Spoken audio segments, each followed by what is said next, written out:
What's going on, guys? Welcome back to another episode of Andy's History Lessons. So today, in honor of all the veterans in the United States military, I figured I would talk about the Battle of the Bulge as a Veterans Day special. Because let's face it, if it wasn't for the brave men who fought and died and sacrificed so much during World War II, the world as we know it today would be drastically different. So here we go. By the way, these notes are paraphrased from the website Britannica.com. Shout out to Britannica.com. The Battle of the Bulge took place in the Ardennes forest in France in December of 1944. The battle was fought between forces from the United States as well as the United Kingdom and Nazi Germany. The bulge refers to the wedge that the Germans cut through the Allied forces' lines in 1940. The Germans went through the same forest to collapse the French lines and later take Paris. However, by this point in the war, the Germans were getting pushed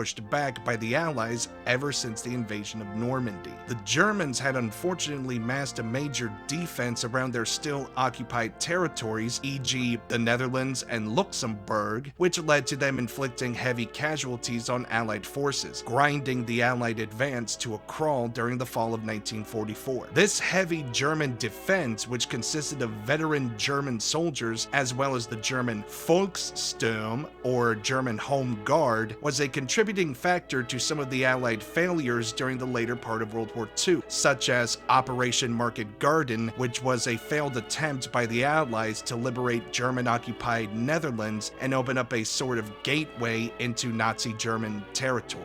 The Germans chose the densely wooded Ardennes forest as the spot for their counteroffensive against the Allied forces. The reason why is because of the difficult terrain. A large-scale offensive was thought of as unlikely by the German forces. It also provided them concealment from Allied bombers and other air support. The Germans began to muster up their defenses by gathering up as many tanks as they had available. The goal of the Germans was to cut off the British forces from their American allies and then destroy the encircled British forces. The Germans were commanded by Gern von Rundstedt, and you may recognize that guy's face from the German Commanders if you play Hearts of Iron 4. No, I am not sponsored by Paradox Interactive, although I wish I was. The German panzer divisions also had a mission of their own. Their mission was to push through the forest, push the Americans back, and then head across the Meuse River towards the British lines. Basically, their mission was to smash through the Allied forces and carve another wedge, quote-unquote, through the Allied lines. On December 16, 1944, the German panzer divisions began their assault on the American lines. At first, the Americans were caught off guard, and it appeared that the Germans would break through their lines. The Germans were already very close to the Meuse River. Fortunately, the German advance was stopped due to fuel shortages from the cold weather as well as Allied air support. However, the main reason why the German advance was halted was because of how the American forces stood their ground and held the line throughout several checkpoints in the Ardennes forest. Also, the British forces managed to maneuver themselves and meet up with the American forces to reinforce the American lines and continue to stop the German advance. All in all, the German counteroffensive, their last-ditch attempt to stop the Allies and push them out of German-occupied territory, was a failure. On December 26, 1944, General George S. Patton's Third Army relieved the town of Bastogne, one of the checkpoints held by American forces during the initial Battle of the Bulge. In January of 1945, the Allies attempted to encircle the German forces. Unfortunately, the German forces had already withdrawn from the Bulge. Sadly, the American forces had taken 75,000 casualties during the Battle of the Bulge. The good news is the Germans lost 125,000 soldiers as well as stockpiles of supplies that they couldn't really afford to lose. This defeat essentially shattered Hitler's hope of a German victory in World War II.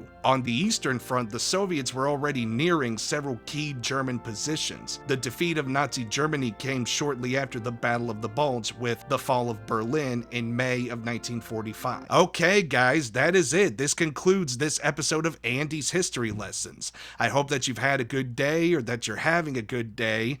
Peace out, rock on. See you guys next time. Be sure to like the video, subscribe, leave a comment, and share it with your friends and family. And please follow me on Instagram at Andy_Mutt98.